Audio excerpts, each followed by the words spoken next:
You hit it? Yep.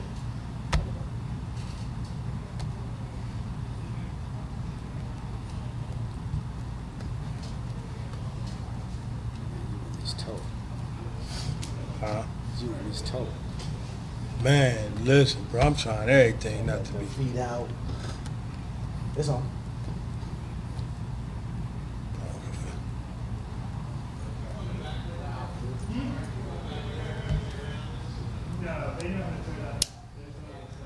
What's going on? I hit it and then it said, let's see, go live.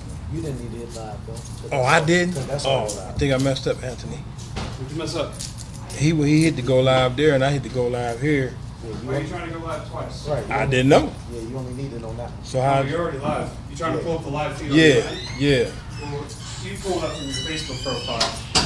That's Is what I this thought. touchscreen? Yeah. Yeah, just click up here. We're going to discard and exit that. Come on. Scroll down. Here, go here. No, it should be posted already, actually. Oh, should it? Yeah, you should already be live. Where you at? You gotta hit that little scroll down there. Hold on. We're going to refresh it. Yeah, Maybe it that's didn't. There it go. Yeah, and the sound's already. Oh, where'd it go? That's a pinned post. Right. That's why. Okay, so you go down here. Your sound's already off, but if you want to turn that on, just be wary because you're right next to the mic and it will echo. Well, I don't want to turn it on. I So you just want a visual preview? Yeah. All right, there it is. So how? Okay, I see. I know how to enlarge. I know how to do that much. There you go. You're That was, good. see, now I get the comments and stuff right here, Yeah. which is why Yep. I wanted to. Oh, I see what you're doing now. Okay. Okay. So I You got, don't we have to got go. the, How's it going, You never have boss? to go live twice. That's the simple Much love. Right, Much love. right. All right, you guys are good to go. Yeah, Have a good. good Thank you. Sunday. I appreciate it, man. You did? Be out there on here. he was already there. Darnell said, yeah. It's Yeah, it's already Oh, he can sit right there. there. Or right there. Either one. Either one. Get us all on the field. 2 and 2. Musical chair. Yeah. 2 and 2. We'll be back in 2 and 2. 2 and 2. It's still hot. Right. Yeah, yeah, yeah. We mic'd up. We mic'd up now. We like He live. coaching. I Yeah. should have started down there, though. For some reason, it's odd for me to talk and not see it. I don't know. I'm used to it because I'm used to looking at the the phone while I'm talking, right? So Used to be an engineer and the guy, host. I guess. All right. So right. You know what I'm saying? So appreciate it. We already live, baby. Appreciate everybody showing up for our next episode installment of our Pros and Cons podcast. Today we have a special guest, Mr. Very special. Listen, this is the first. This the and I'm gonna get to that straight off the top, right? This is we enjoy all our guests, but I think this brother. I think all of us is really excited about this one right here, right? These are buddies, you know, they have in the podcast like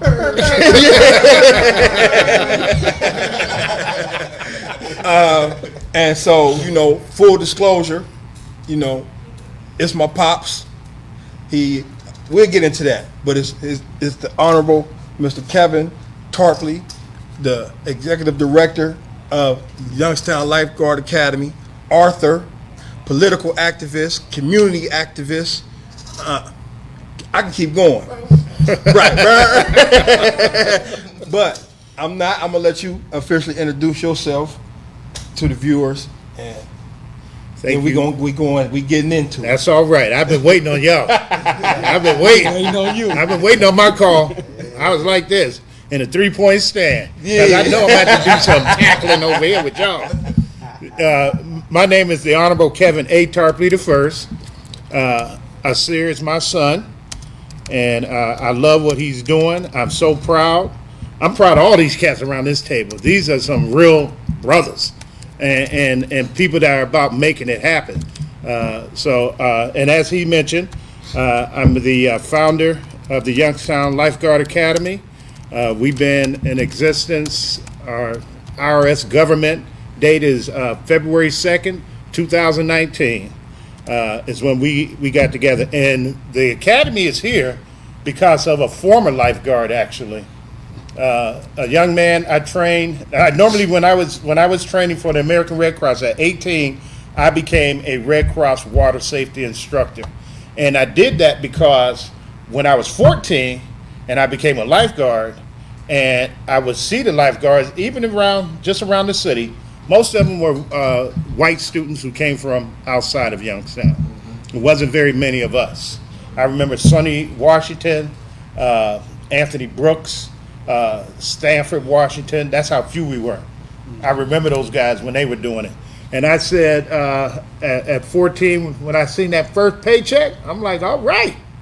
And yeah, because at that time, we had the CETA summer program. And every 2 weeks, those students were getting, or those young people were getting, $250 a pay. Now, as lifeguards, we were banking, clearing $800 every 2 weeks. Okay? And the doggone right. And this is back in 1977. Y'all know what the economy was like back then. And I said, hey, number one, I want to get some of my friends in on this. So I had to wait until I turned 18. And when I turned 18, I found out when that water safety class was taking place. I went down there and I got my water safety license. The next year, I went to CETA, to Mike Conley, who was the executive director of CETA. And I said, Mike, hey, I want to do a lifeguard program for the young people in Youngstown. Is this something that you would fund?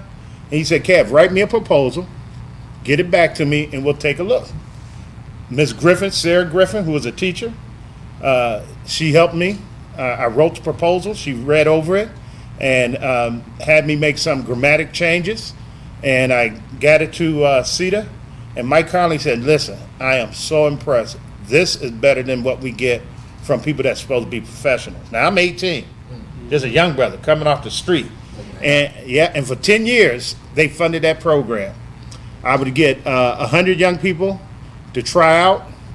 I only passed 25 because I told them I want the best. And this young man, the one I'm talking about, he was 15, cutting up in my class. I'm up here teaching. He back there holding court. They just are giggling and laughing. And I knew they were talking about me. So I said, hey, Finley, after class, me and you need to talk. And we had a little conversation, and I said to him, I said, bruh, you could probably become one of the best lifeguards in the city. This could take you somewhere. But you got to stop clowning back there. And I know you're talking about me. Now, if you want to stay in this class, you better change it up. He changed it up. And one of the things when you're training these young folks, and they have to, I tried to drown some of them, yes. I did. I wanted to make it as real as possible. And see, back then, wasn't no rescue tube. It was all hands-on. And we did this one skill is called a cross-chest carry, all right? And at that time, I ain't have none of this on me. It was all steel, okay? And I didn't float. Twisted steel and sex appeal. Oh, sure enough. Doggone right. With my Speedos on, okay? And I used to walk proudly around that pool showing off all of this. So I got Finley in the water, and he puts me in a cross chest. He did a good job. Now, what you look for as an instructor is the kick, the first 3 kicks, because that's going to tell whether or not he's going to be able to move his body and your body out the water, okay? And it would be first 3 kicks. When I feel that water moving underneath me, man, I was so proud. I get geeked up. It's power. Yes, that's exactly right. That's what they need. And the next thing is you do that, they call it an alligator roll. And that's where you try to actually turn on them and put them into a headlock, because most people panic. And there's a maneuver to get out of that, okay? And my man Barry Finley, our chief, he was the cat. And I was just so proud of him. And it was a number of other guys his size, Tyrone Welch, Keith Muhammad, Tim Wall. There was a number of them. Theodore Johnson, little cats, 5 feet, if they 5 feet, 4 feet 11. And these guys, they did an excellent job becoming lifeguards. And, when you're 18, you don't think about afterwards. I was just thinking about that next summer for them. to be able to make some money. And I didn't think about where this could take them, all right? I know now because it's over 30, 40 years later, okay? And then a number of them had come back to me. You guys know Fred Farmer?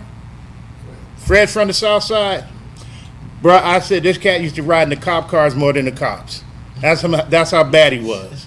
And Fred came to me and said, Kev, can I get in your lifeguard class?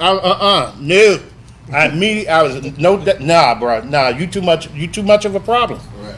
You don't have any self-discipline. And he begged me. And I said, all right, Fred, I'm going to give you a chance. But as soon as I see you cutting up, you out. Right. And that's another brother that did a fantastic job. 4 years later, here come this brother knocking on my door. I'm on my mama's dining room floor taking a nap. And my mother, Cabin? Because she didn't call me Kevin. My nieces and nephews told me she called me Cabin. Hey, I answered to whatever she was saying. I knew who she was talking to. Okay? Because it wasn't So I go to the door. Here's this dude dressed in an Army uniform. Hey, Fred, what's up? Man, Kev, I wanted to thank you. Because if it wasn't for you, I wouldn't be wearing this uniform right now. Now, I had no idea what the uniform meant. I just knew it was a soldier, right? 2 years later, 4 years later, I looked up when he had told me that he was a Ranger. Do you understand? Did you understand? He's serious. Doggone right, because when I read what it took to become an Army Ranger, I said, wow, lifeguarding did that for him? So that was really my first time ever hearing what it meant to get this training. Because, you know, you got people's lives in your hands. The first life you got in your hands is your own, okay? And when he told me that he was an Army Ranger and I looked it up, I was like, man, because you have to go through some serious training. You got to be very disciplined. Everybody that want to be a Ranger don't make it. It's the best of the best, okay? And I said, dang, Fred could have killed me with 2 fingers, okay? That's what I was thinking about because it's survival, okay? But he used that to create a foundation for himself. He came out, went into law enforcement. He's now in Arizona in law enforcement, okay? Now, in that time and period, you know, that to me was an honorable thing. Because I would always say to them, when you get a position of power, use it to not only better yourself, but better your community, okay? And that's what I hope any of our young people that go into that. Well, let me because I want to get to that, right? But Yes, I want, sir. Before we go, I want you to give a little more of your journey, of your background. You know, because it's very what they call experienced, Yes. and I know firsthand. Yes, right? sir. So I want you to give the people, you know, a little bit of, you know, a little synopsis of your journey. Okay. You know I don't care about bragging about myself, right? It ain't, but I'm gonna tell you something. Yeah. And I go back and forth with my dudes on this, right? Yeah. You know, and every chance I get, I big up them. You know what I'm saying, and shout them out because I feel like we have to shine a light on and celebrate more and brag. And I'm gonna use the word purposely. Okay. Brag about brothers who handling their business the right way, man. Right? Humbleness, modesty, all of that's good to get you in heaven and everything. But when we trying to attract the attention of young brothers, Yes, sir. and get them to be attracted to something other than the streets, Yes, sir. You got to fight fire with fire. No, you're right. I You're believe right. that. No, you're right. You're right. So Yep. I'm gonna brag. Okay. But it's in a good way. Yes, sir. It's in a good way. I'm gonna brag on all my dudes. It's in a good way. Well, since you put it that way, I will share. Well, thank you. Yeah. So then let me start off in terms of when I became a lifeguard. I was 14. I grew up in a family of 8 siblings, my mother and grandmother. My mother used to be a domestic out in Canfield for this one woman out there. And that made me very angry when I found out that she was a maid and she was scrubbing white folks' floors on her hands and knees. Because she told us you guys are gonna do that just like I have to do it every day to put food on the table. So that was one of my motivators as I was going forward. All 7 of my siblings with my mother would go to a farm out here past Boardman on Western Reserve Road, and they worked on that farm each making $50 a week. And I told my mother, I said, Ma, I'm going to get paid for my brain, not my back, because I think my brain will last a lot longer than my back. That's what motivated me into becoming a lifeguard. So once I got into lifeguarding, somehow I got steered into becoming the youth representative on the CETA board. And I learned a great deal on that board. Now, what's the CETA board? Comprehensive Employment and Training Act, where Mike Conley was. And I think this is why one of the reasons Mike actually supported me, because I was 17 when I got on that board. One day, there was $1 million on because I chaired the youth part. I was the only one. And the City of Youngstown Public Schools, and I didn't know it at the time, the Urban League wanted part of that money. Well, this one guy tried to rush me, and Larry Mikowski, I believe is his name, and he told the guy, listen, you ain't the chair. He's the chair. When he's ready to call the question, and I didn't know all this parliamentary procedure at that time, when he's ready to call the question, he will. And I didn't know I had the power to divide the money. Give the City of Youngstown $500 and give the Urban League $500. I learned a valuable lesson that day. Because I had to move the question, and Schaffen folks, they got the $1 million. I was pissed off afterwards because I did, and Mr. Mills, who was the executive director of the Urban League, got there late, and he was like, Tarpley, yeah, I was coming down, I got late, fell behind, I couldn't make it here. So I learned a valuable lesson, and I learned parliamentary procedures after that.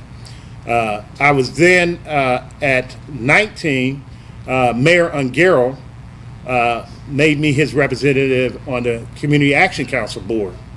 That's when I learned about the various youth councils around the country. Mayor Tom Bradley had a youth council, City of Los Angeles. They helped write ordinances. The Governor Thompson down in South Carolina had a state youth council. They helped write bills. So, because Ungaro told me to go find out what's going on around the country, come back and give me a report. And I brought that information back to him. And what he did, and what the youth council actually wanted, because we worked 2 years in setting up that youth council, the bylaws, how we're going to conduct ourselves. It took 2 years. And the young people, because at that time there were 4 black city council members. The first time the city had 4 black city council members. We went to them through the mayor, because we told the mayor we want to be the Youngstown Youth Council of City Council. So when they was having a discussion on the floor, and I was shocked and surprised, Councilman Fortune said in Lock Beecham, well, Mayor, if you want a youth council, have it out of your office. Okay?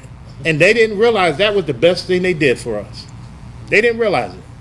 They was hating on him, but they didn't realize that was the best thing they did for us.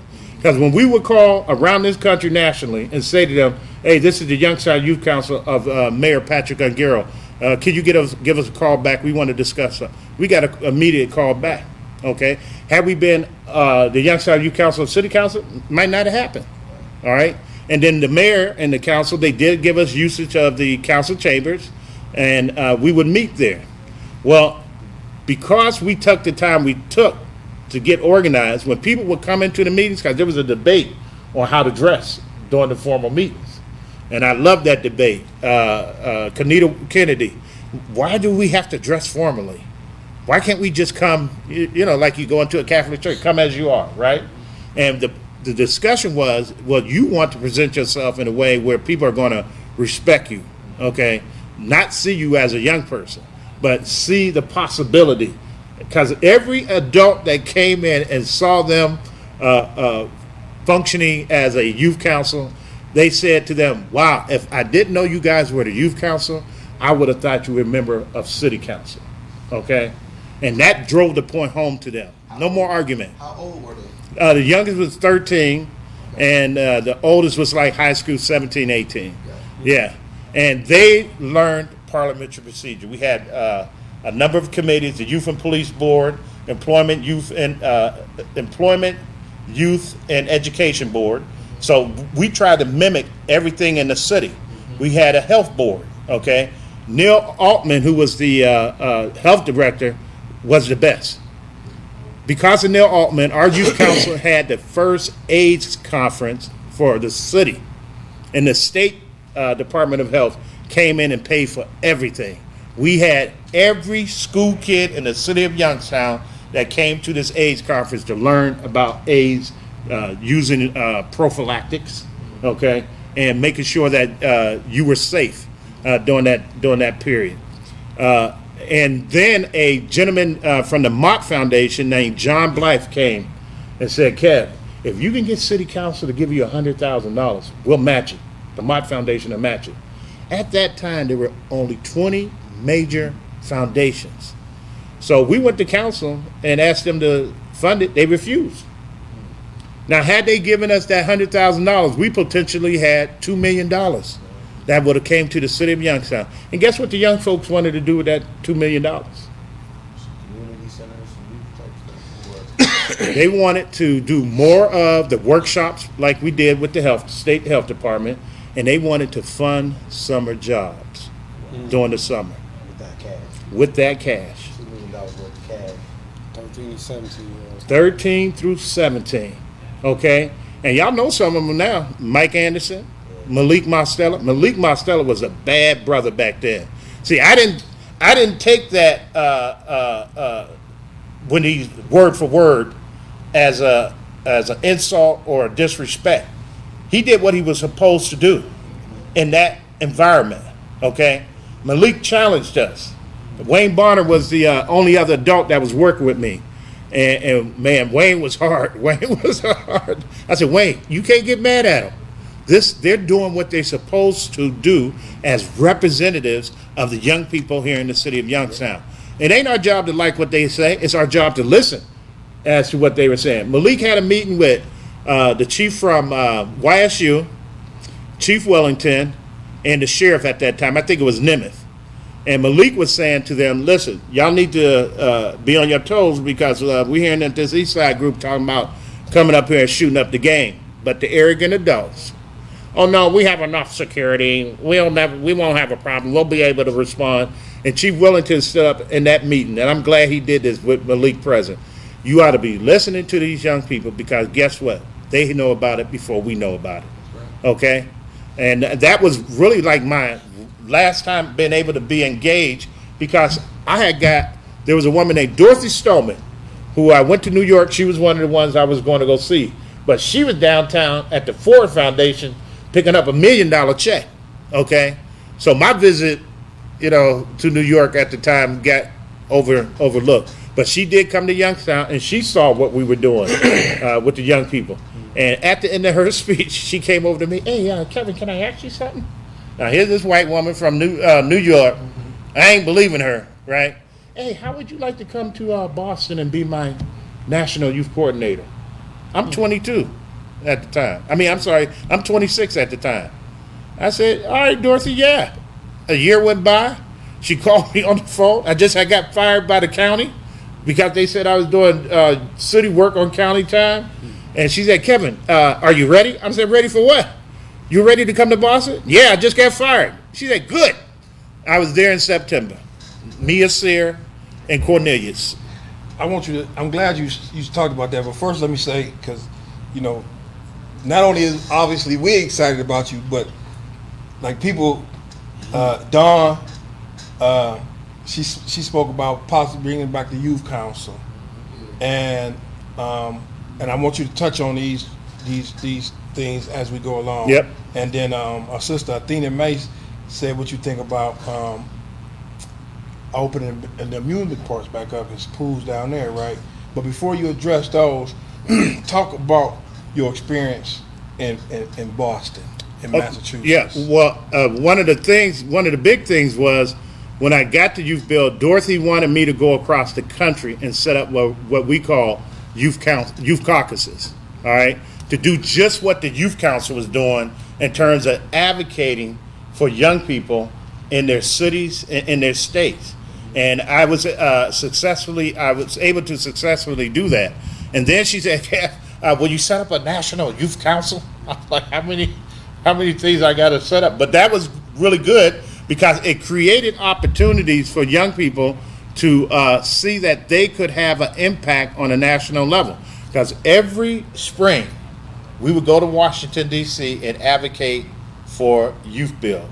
She had a coalition for $200 billion, okay, for youth bill programs. She knew she wasn't going to get the $200 billion.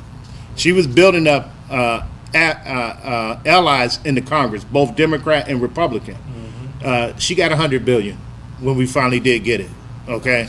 She got how much? $100 billion for youth bill programs. Man, I shouldn't have left. I might have been sweet. You would have been. Man, I lived when he took me in, and that's why he my pops. I got into trouble, and my mom, you know, even in the midst of her struggles, reached out to him and said, "I need you to save my son." And she turned over guardianship, and that's how. Prior to that, he was my little league football coach. That was my first introduction to him. Yeah, child, this boy, when he was in Little League football, oh, Lord. We on live. That's okay. I'm let him know. I let him know what I had to deal with. Yeah, let him know what I told them cats. And my mother, she told me too. She was like, listen, there's a lot of young fellas out there that need a father. They need somebody that cares. Because I grew up without a father. So I know what that hole in the heart is all about. You know, you go to school, and you got kids coming back from the weekend, and they talking about fixing cars with their daddy, going fishing, and I'm just there. You know, I ain't had that opportunity. Reverend Mack, I want you to address two things, and then I want to get, because I definitely know, I know they got some stuff for you, and I don't want to, you know, we can go. Yeah, we can and go. You can go, but yeah. I want to give them the chance. Yeah, it's two things that I want you to expound on.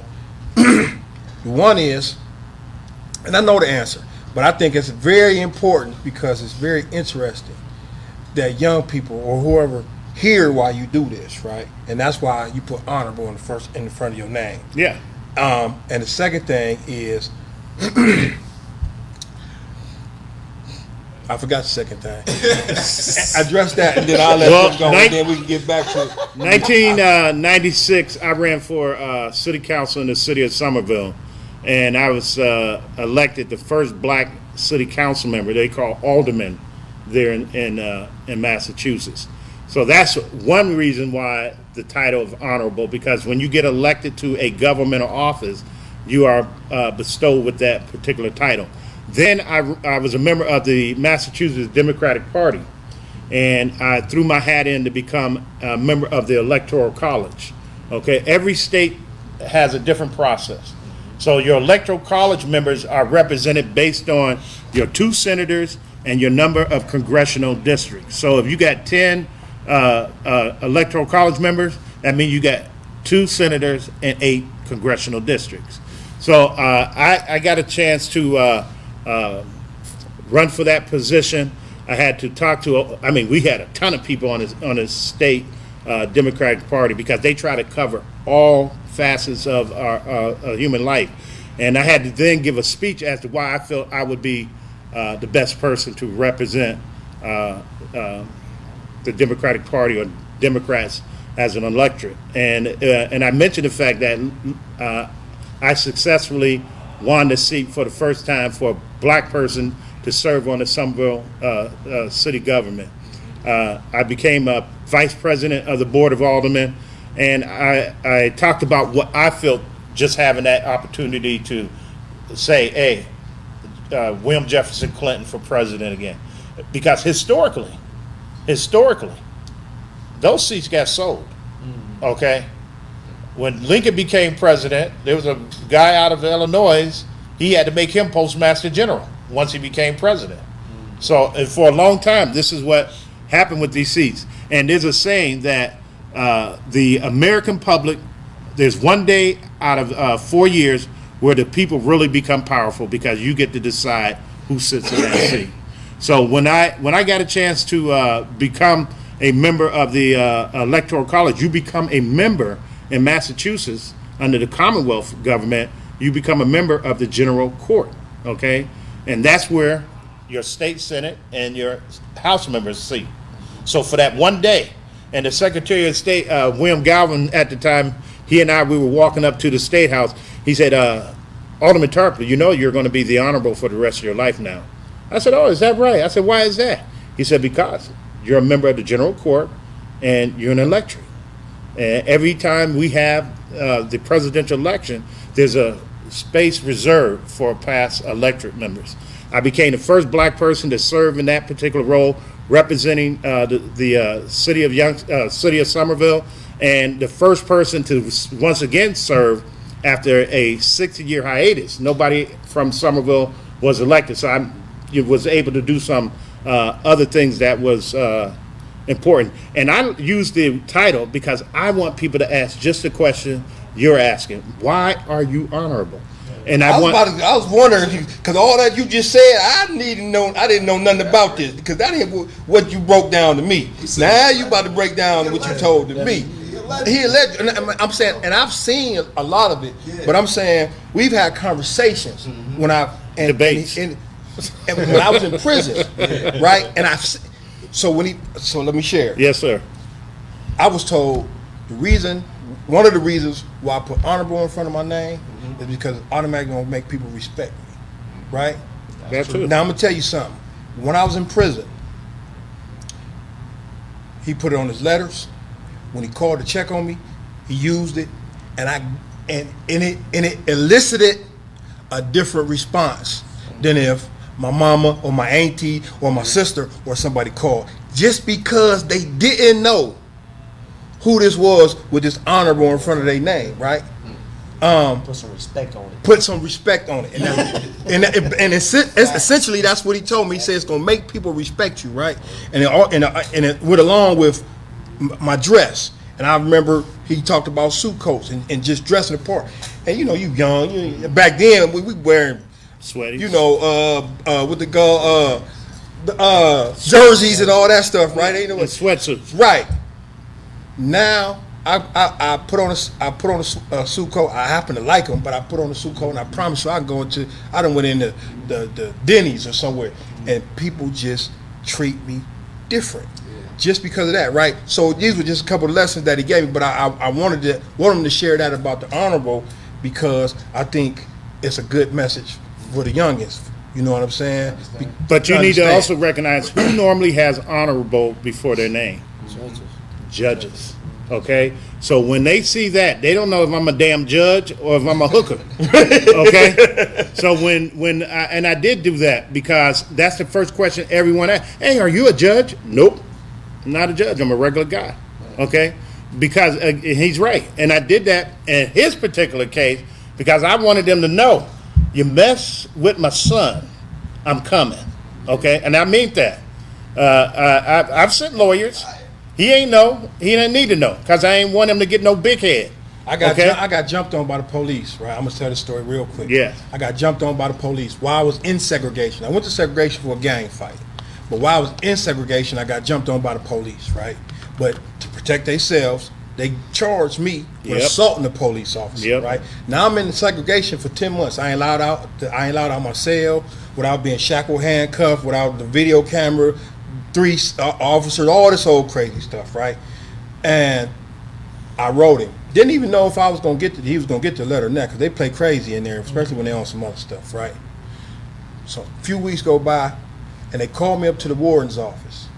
They escort me up to the warden's office, and I go up there, and I'm going to the warden's office, and they say, "You got a phone call." I'm like, "Okay." I'm tripping like waiting over. I'm like, "Okay." So I get on the phone, it's him. And he like, "What's going on?" And the one thing I will say about him, right? I know he had my back, but one thing I will say about him, he gon' if I put myself in it, I'm gonna get myself out of it. Right. If I'm wrong, if I'm right, he gonna go to the mat for me. Right. Yep. He say, "Did you assault that officer?" I say, "Pop, I'm about ready to break down right now thinking about it, right? Because in my life, I ain't really have a whole lot of people that I knew." You know what I'm saying? I said, "Pop, man, I ain't did that, man." He said, "Tell them people you on a lie detector test." I'm like, "Huh?" Yeah. I'm like, "Man," now I'm thinking about TV movies and all this stuff. I'm like, "Man, lie detector tests they ain't got to hold up in court and all this, because they talking about charging me with assaulting this officer." And he said, "Tell them you on a lie detector test." And I say, man, I want a lie detector test. He said, I'm gonna send some. Now he in Boston. He said, I'm gonna send somebody down there, right? I'm in the hole 10 months at the time, with no. Who knows when I'm gonna be let out or transferred or whatever? I promise you, after that conversation, they shipped me out within 2 weeks, which is super fast. Another time, I'm on the phone talking to him, and the racist guards, right? I'm young. I've never been into sagging, but I ain't had no belt on, so my pants was kind of droopy, but I'm steady pulling them up. And the guard say something, and I'm like, man, I don't got no belt. He say, okay, shut up or make me kill you. This is what he say, right? He hear it. I don't even say nothing. He say, what'd he say? I tell him. I said, I don't even tell you. I said, you heard him. Within 10 minutes, the unit manager calling me into the office with the CO, because with the officer, and he tap dancing. And I'm cracking up because he tap dancing. I'm like, yo, you was tough a minute ago when you thought I ain't have nobody having my back. Now somebody done called down here who of importance. Now you tap dancing because you done stepped in some stuff, right? So these are just, but and I know a lot of it has to do with when he say, this is Honorable Kevin Tarpley. I'm calling about my son. It's resonating. It's reading different. It's reading a whole lot different. Because I done seen people call and don't get no type of nothing. Like spent all the way, you know what I'm saying? So, but then I'm gonna turn it over to them. I want you to, why young people so much? Why do you love young people? Reverend Macklin just was on here. He said, man, this is who you is. You've been doing this since you was knee-high to a grasshopper. Yes, since why I was young. Young people so much? Because I love reading. I love history. And I've read and understand what we have gone through as a people. And y'all remember the movie Miss Jane Pittman? I remember it being out, but I never seen it. Well, there's a scene when she asked the young fella, Jimmy, are you the one? And what she was asking is, are you going to be the one to lead us to freedom? Okay? Every one of our young people have to be Jimmy. Okay? And we don't do that. What we do is we stifle that creativity, that energy. You got the mold. You got the mold, okay? This dude right here is a genius. But somebody else had him. Somebody else had him. Somebody else had my son, okay? He had other things in his life that went on, okay? He ain't tell me everything. But I believe, listen, bro, I ain't gonna hold you back, okay? But I'm gonna be there for you, okay? I made that commitment, okay? Because I didn't have a male figure in my life as a father. There were plenty of guys in the community, Monk Tillman.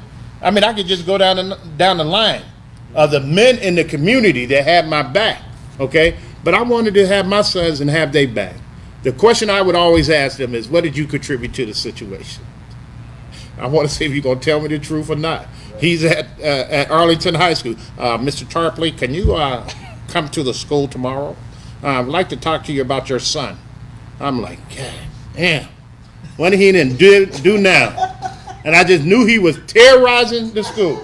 You know what the principal wanted to have the conversation about? How he got there late in the semester and made up everything with A's. Okay? And then when I said to him, dude, I'm proud of you, he rejecting it. Man, Bob, why you always got to get proud? And why you always got to get excited? Because because a lot of us don't have that gift. You got it. Okay? That's the expectation. So I was proud of him. His brother struggled. Okay? Struggled academically.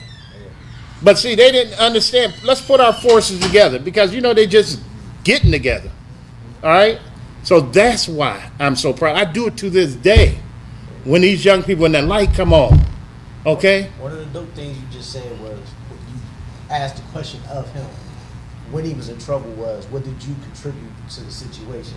I think a lot of people, a lot of parents, a lot of people in the community always ask, what did you do? When the onus is only on that person. Right. Instead of what did you contribute to the situation? Because somebody else had to have something to do Correct. with it. Correct. So that's But we don't think that that's way. dope in itself. I chaired a school board in Boston for 10 years, and parents had the right to have a chairman's hearing, okay? And the thing that used to get me is everybody coming in, oh, that's not my child. And I would say to them, I ain't cut no shorts. When your child leave your house, they take that at-home suit off and put their school suit on, okay? And you need to understand and respect the fact that we are trying to move your child forward in life. A number of our kids went on to HBCUs. They went on to Harvard. They went on to other colleges, okay? Because we have, when you come into 7th grade, each year we want you reading 2 grades above grade level, okay? We stuck with that so that they will have a greater chance to, number one, get into a private school if the parent wanted them to, and get into a private school with a scholarship because they got the grades, okay? Because then we know academically they're going to continue to move forward. I mean, I'm so proud of those young people from that little old school in Dorchester who have gone on to do some great things now. A number of them have come back, and they're thanking the teachers and the administration because they have careers, okay? So, yeah, I asked that question, what do you contribute to it? I had parents that told me, you got my kid thinking they smarter than me. What? We got your kid thinking that they smarter than you? And I would tell them, my mama told me your job is to be better than me. Okay? I ain't go for this. This is what our whole community has to be about, is moving our community forward. Just like when he came home, he said, Pop, I'm going to fix what I broke. I said, all right. I'm gonna fix what I contributed breaking. And I'm like, now that's been a man. You recognizing, and that's been a leader. You recognizing, you're aware, and that's why I love you too, bro. Okay, that's why.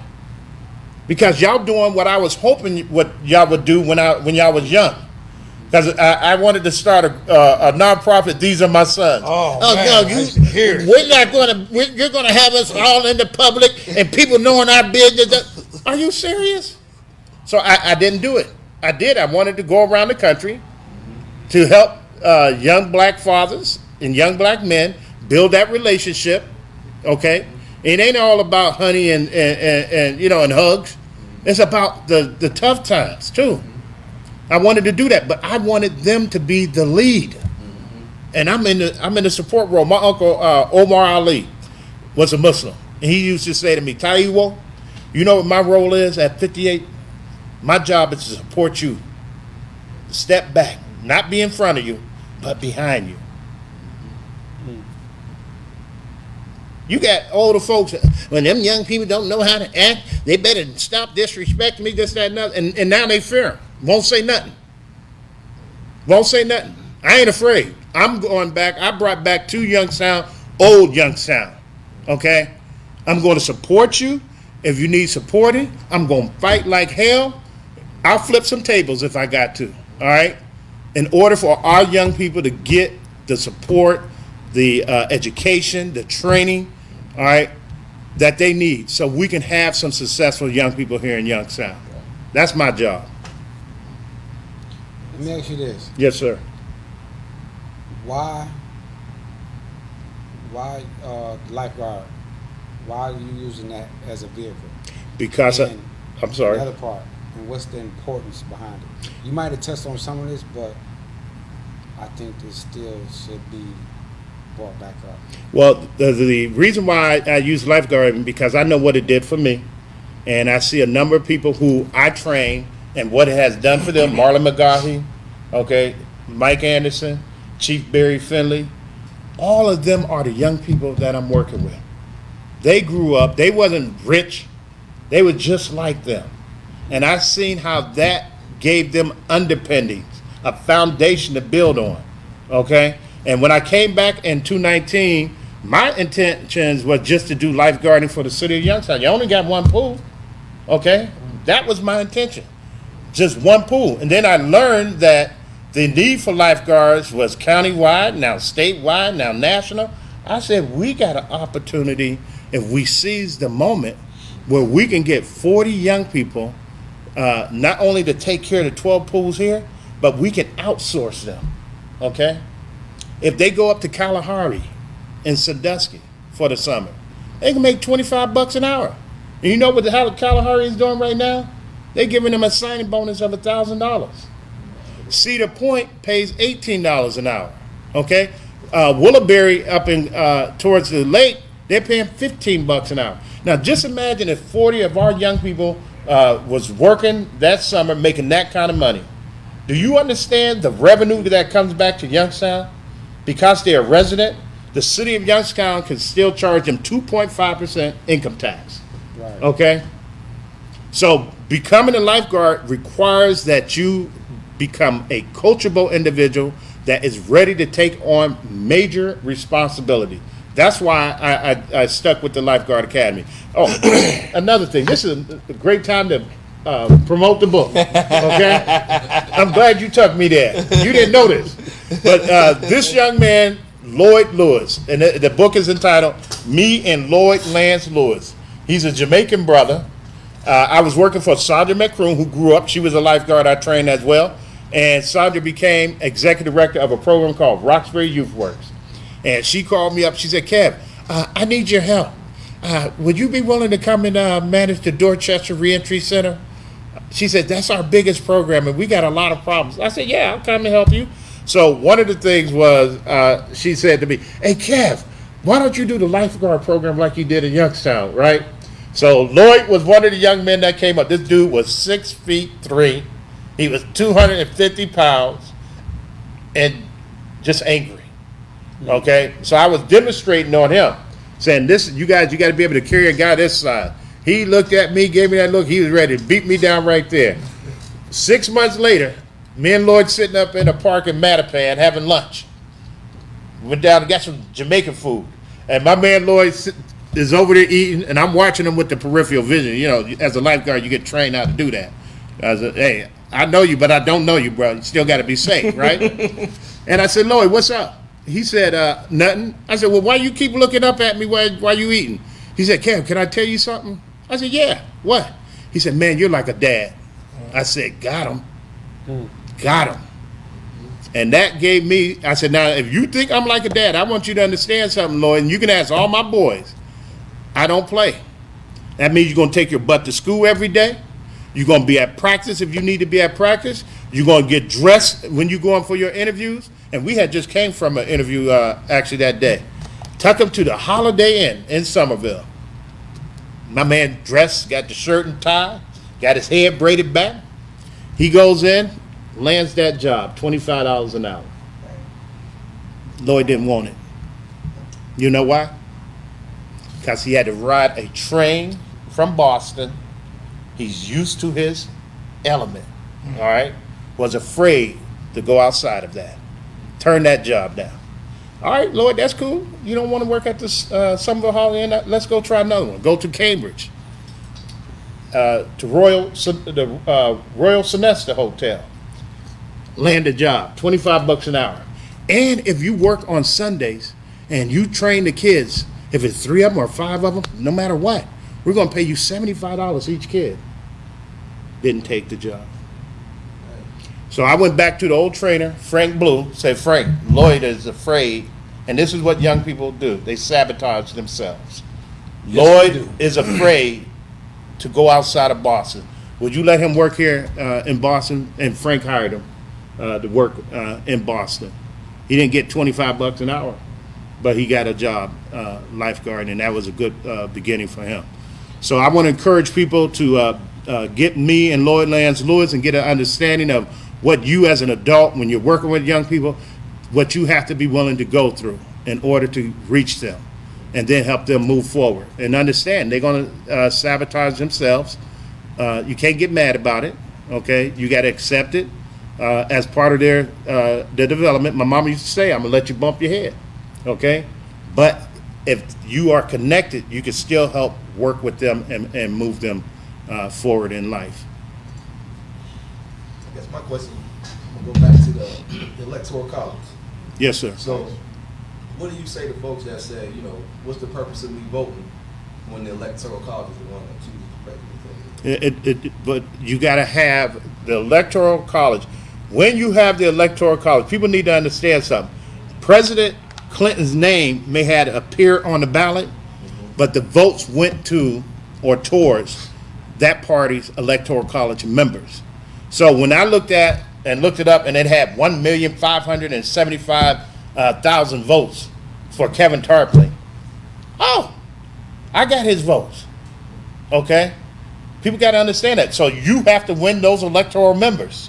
All right? So that when they go down to the state capitol on the date, the appointed date to cast their ballots, okay, that's ensuring that you have that electoral college member to support your candidacy. And as I said, it used to be where these electoral college members were for sale. Well, now most states, both Democrats and Republicans, and I'm quite sure the Libertarians too have this same thing, where you have to sign an oath that your vote as a member of the Democratic Party, electoral college member, is going to go to the candidate of that party.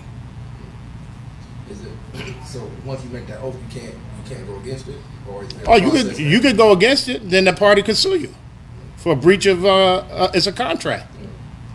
Yeah, it's a contract. So what do you do though when you're in a position where you may not agree with the policies that this particular president or candidate is pushing, but you are obligated to vote Democratic? The honorable thing is to resign. That's the honorable thing. Yeah. Before you cast that vote. Correct. Resign. If you don't represent, you know this going in. When you say, hey, I want to be an electoral college member, and your candidate, your party, through the votes across the country, through the primary, has selected that person. You still got, because when the primaries are going on, that's when they select or elect their electoral members. Okay. And if at the end of the primaries, the person that you wanted didn't win, that's your chance to, I'm going to resign because I don't agree with the person that won the Democratic nomination. That's the time to resign. But see, most people want to make a name for themselves so they can be on the news programs and picking up the little per diems. Yeah. Right. Yeah. So we could talk. We could talk.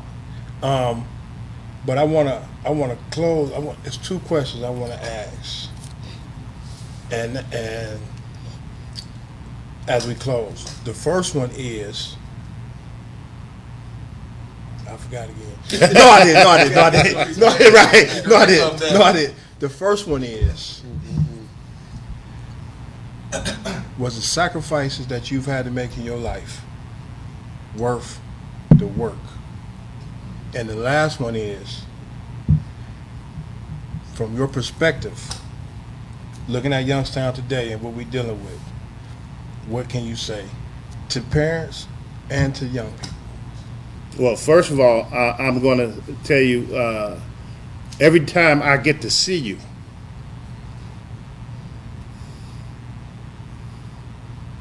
Don't do it, man. Come on. Come on. I do. Do it. Every time I get to see you, yeah, it was worth it. Particularly where you are now, because you are where I always wanted you to be. Okay? Yeah, it's worth it. Every time. That's why when I come in and I hug you, I'm thanking you for becoming the man that you are. It was well worth the work, well worth the wait for me. I got in the way, and now I'm here, and you got both of us. Yes, that's exactly right. That got to be 'Cause some biblical type stuff right there, man. I really wanted to hurt you, Right. even though I didn't know who you were. I know. I really wanted to I know. hurt you, okay? We talked about Because it before. I know. yeah, I yeah, told you. I said, yeah, I'm the one that you was looking for. yeah. I know, and I appreciate you being honest. I really do, and that's what changed. That's what turned me around. I'm like, man, I respect this brother for being real. You could have sat there and be quiet. Okay, you could have done that. But that after that meeting, and you shared that with me, and actually, I'm thanking you now. No, I'm thanking you. I'm thanking you, man, because you saved his That life. You giving us, Yeah. means a lot. No, you saving his life. And see, a lot of people, and I look at youngsters, I came home because I said my hometown needs a win. And I know how to work with young people, okay? It's just that I need people to be like Don Turnage, Barry Finley, Mayor Brown, okay, that's willing to get behind what I'm trying to do and invest, all right?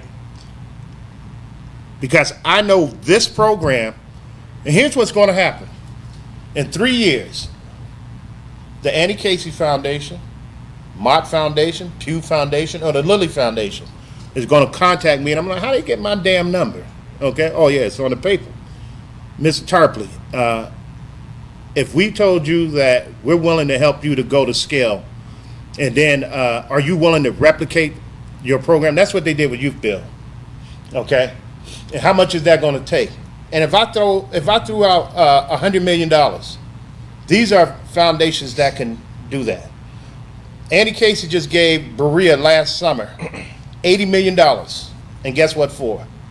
One thing, youth basic needs. What are basic needs? Food, clothing, shelter. So what does that represent? That is a multi-year grant, okay?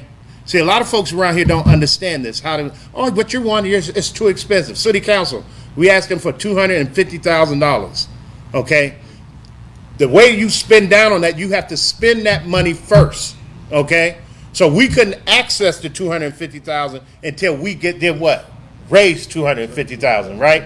So for them to take that approach, and I don't want to hear from them about how they support youth. I really don't. And I get to say this because I've served in their shoes. I don't want to hear from them. All right? We're going to get the money. It's just that we won't get it depending on them. Okay? We won't get it depending on. I had a council person say to me, oh, Kev, I'll support your program, but I'm not giving you any money. And this is a person that was in law enforcement. In my experience going around the country, every law enforcement officer, chief down to the patrolman, knew that if the young people was in a program with adults that cared about them, they're most likely going to succeed in life, and you're not going to be spending $100,000 to jail them and house them, okay? So for me to hear that from that individual was insulting and disgusting, okay? But that's how you operate, okay? A lot of them, I think, are over their head, all right, in terms of what they're doing. When I was an alderman in the city of Sunbury, there were 3 things I took up, all right? One was the fire department, the police department, and economic development, all right? I wrote a ordinance called Planned Unit Development. Well, they don't call it Slummerville no more. They call it the New Cambridge, okay? That's what you need to do as someone sitting in the seat, is educate yourself about what's happening around the country, and you bring those things back to your community, okay? The answers are here. This is like we are racing the chalkboard, okay? And we could do whatever we want to do. Don Turnage gets that. She has what she's called reclamation, repurpose, and preserve public lands project going on right now. Last year, she took out that report from YSU from 213, and she said, we're going to address this. Man, I love her. That's a bad sister. She gets it. And she's had a committee go around to every piece of property that we have. And they're looking at conservation, personal trainers, memorial park, conservatory, and community gardens, okay? This is going to become an economic generator for this city. Okay, and if anybody that wants to be in government, you have to understand, when people relocate, I'm talking about businesses and just families, they look at your schools and your parks. Those are the first 2 things they look at, all right? And we're promoting and talking about the murders. This is tragic, but it's not bad as New Orleans, Chicago, Detroit, Los Angeles. I was working in those places when it was going on. I worked in Boston. I'm going to a site in Boston and I'm hearing gunfire, okay? Not one time, throughout the day. Okay, and so that's, it really bothers me, and I'm going to be a youth advocate, and I'm going to say what I need to say. I ain't worrying about no retribution or any of that, because I'm doing my own work. I'm not dependent on you. I don't want to close. I don't want to close yet. I know we got to. I know we got an hour. Normally only do it for an hour, but we did miss a question that needed to be touched. And I do know I do know a particular council person that was heavy into trying to get people to create a youth council. And we missed that from Don Turner's early question, and I wanted to bring that back up. Me personally, I didn't fully understand it until you spoke on it today, and how y'all did, the youth council where you were. I think that's so dope to be able to get young people into. It might not be fully government, but to see those type of actions happen throughout the city from young people taking it that serious, because we just don't have a young man, Joseph Napier. I've never seen a young person that serious about what he does. Like, I mean, you're young, but Joseph at like 17 was this guy that should have been creating the youth council. He would have been the perfect, and still can be. I just never seen somebody take their city that serious, that young. Like, his neighborhood, first off, was like, he developed his own type of neighborhood watch or neighborhood association program. And I mean, 17. Yeah, 17. He's incredible. He's incredible. I love him. So to be able to you yourself push that on to the council person or to the committee that would be able to create it, because that person can't get them to buy in. Well, Malik Mostella, like I said, he was a member of the youth council. He's already working on that. I just need to, because he wants the original bylaws. We have them. We just got to dig them out. Okay. And he's going to get it going again. And Malik, I think, is the best person to move that. Malik is serious. A whole lot. Malik is a no nonsense, and that's what you got to have. But he's also dedicated, and that's what you need to have. You can't have somebody that's going to do this half-ass. I'm just going to say it. You got to be in it all the way, because you're going to have some late nights, okay? I don't have a clock. I tell Don all the time, when you need me, you call, okay? I don't have a clock. It's about the mission. And I tell the cities all the time, it's about the mission. It's about the mission, okay? Yeah, So I get frustrated. Y'all know that though. I said to y'all. But yeah, but you have to learn this part. This is beautiful, because when it happened, you're going to go, all right, I got this. And just like you asked, was it worth it? King is dead. Malcolm's dead. Meggers are dead. I'm still here. Okay? Yeah, it's worth it. They paid for me. It's worth it. They sure did. I owe them. Okay? And every one of the ones that came before us, we forget that. We just think it's about us. But we ain't looking at, through history, who paid for us. Okay? Right. It's selfish, because we're ignorant. Okay? We're ignorant. People need to pick up a book. You got the damn phones with everything on there now. You got a computer, and they got everything there. Pick it up and ask the question, and let the phone get the information for you. yeah, 'cause that's all you got to do. You ain't even got to type it in. You just ask it. Hey, Google. Serious. Hey Siri. Hey Google. Yep. Yeah. Bixby. Hey Alexa. Alexa. Look. I ain't talking to you right now, girl. Listen, I used to tell white folks as I was going around the country, I'm the most angriest black man on this planet. Okay? But you'll never know it. You'll never know it, because But you was big on always trying to, get me to control my emotions. Even you never told me I was wrong for being upset or being angry. I just can't show it. exactly, because that's what people will play on. Oh, that's his button. Gotcha. Yeah. There you go, back to the pokey, because I got you. Yeah. Okay? Don't let nobody play you. Don't let nobody play. And don't let you got to play chess, okay, and not checkers. I play chess, and I'm playing to win, because I'm very competitive. I can take a loss. Don't mean I like it. I'll accept it, and then when we come back around the next game, okay, Learn from it. doggone right. Yeah. Play to win. They got anything else?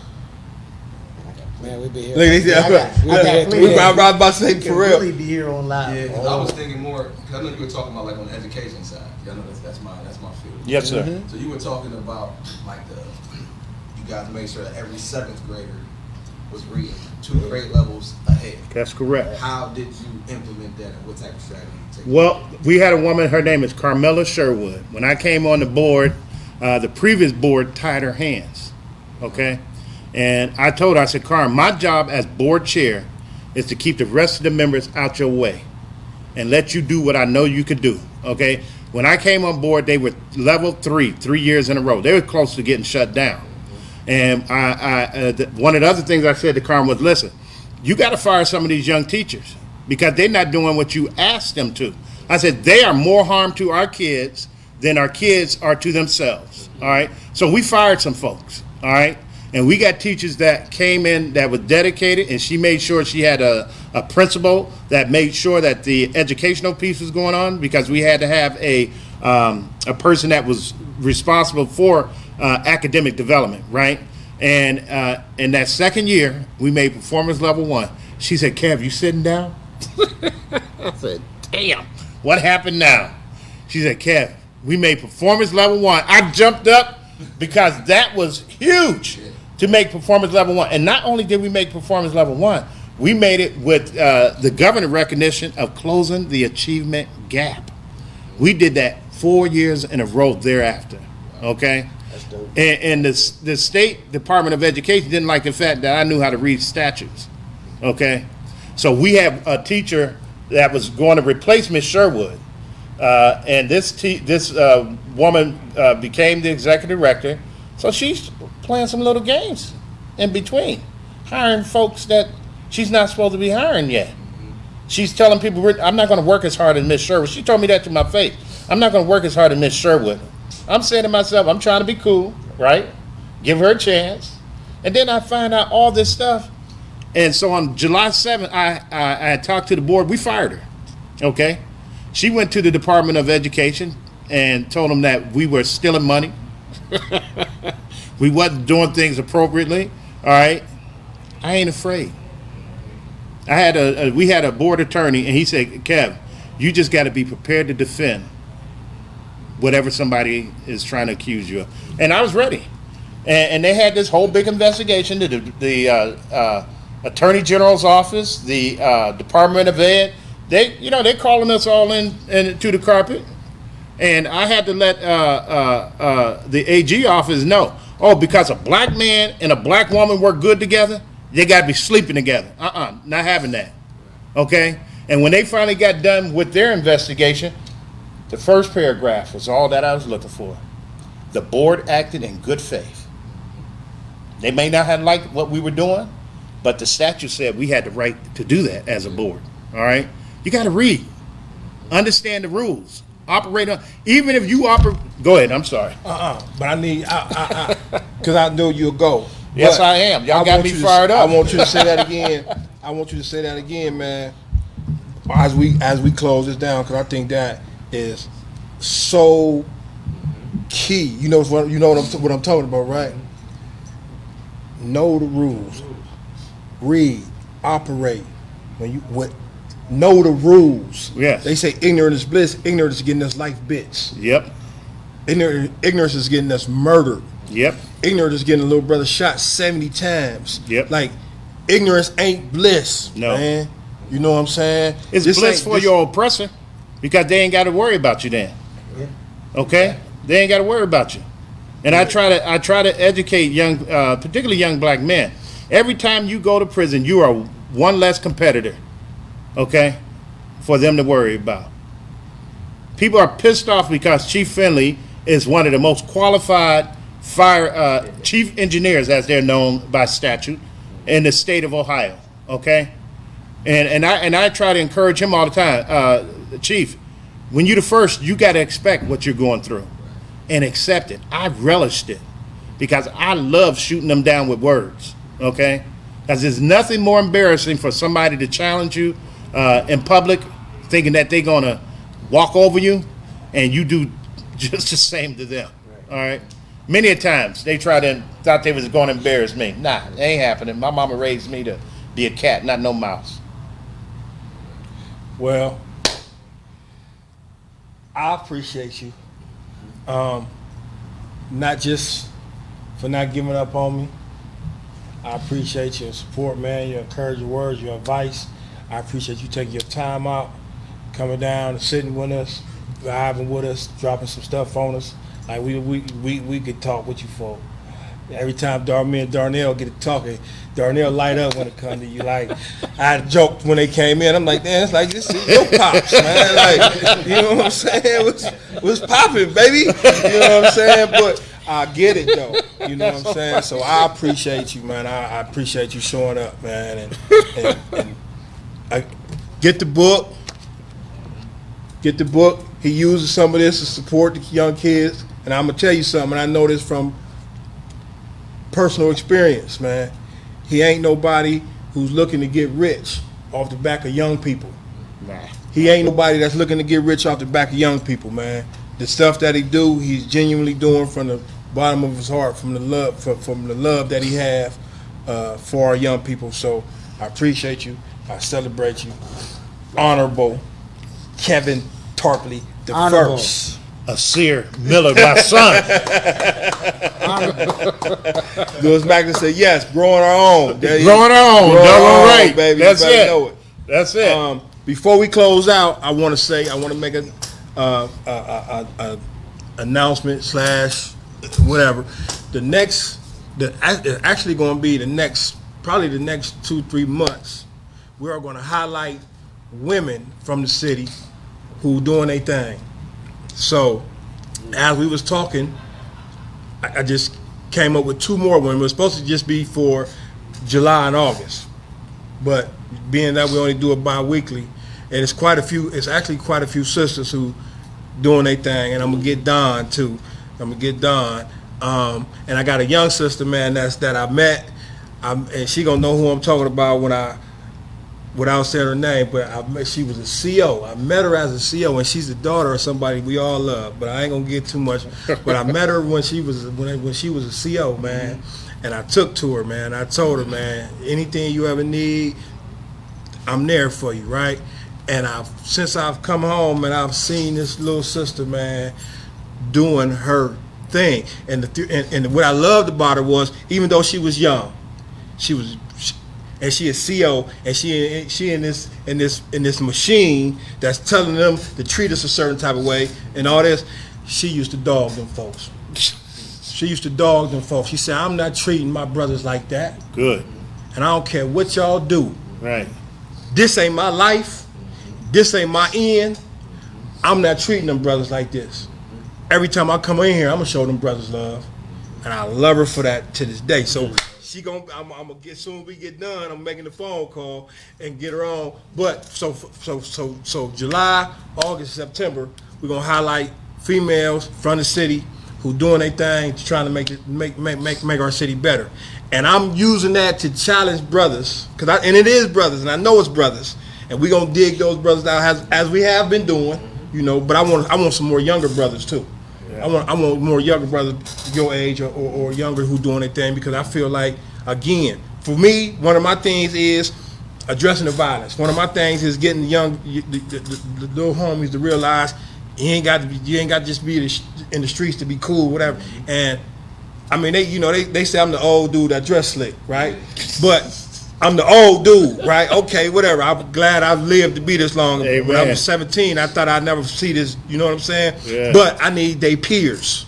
We need their peers, you know, the homies that they know on first name basis, that they grew up in school with, who doing their thing, man, and ain't had to sell no dope, carry no pistol, rob nobody, shoot nobody or nothing, to have all the stuff that they just say they desire to have, man.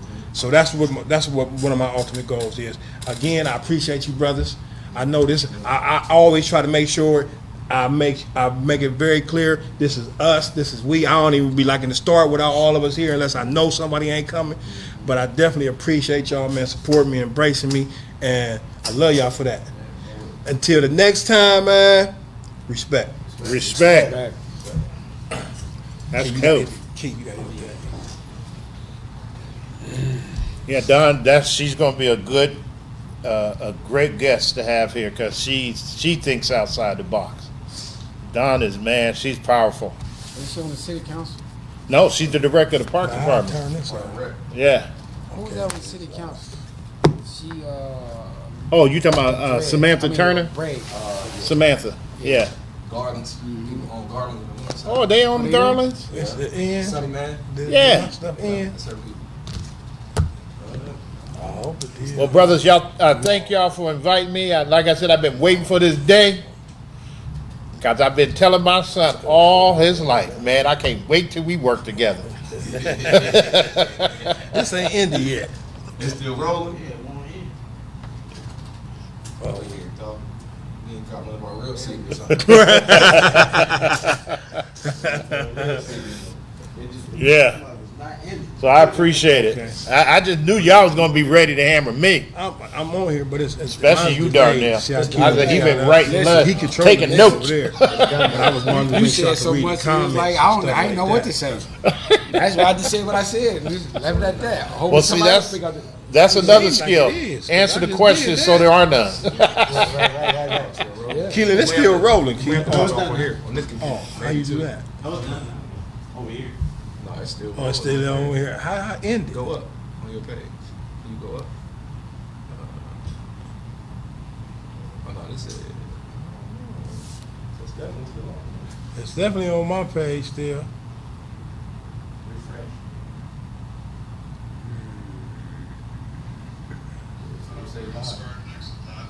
Oh no.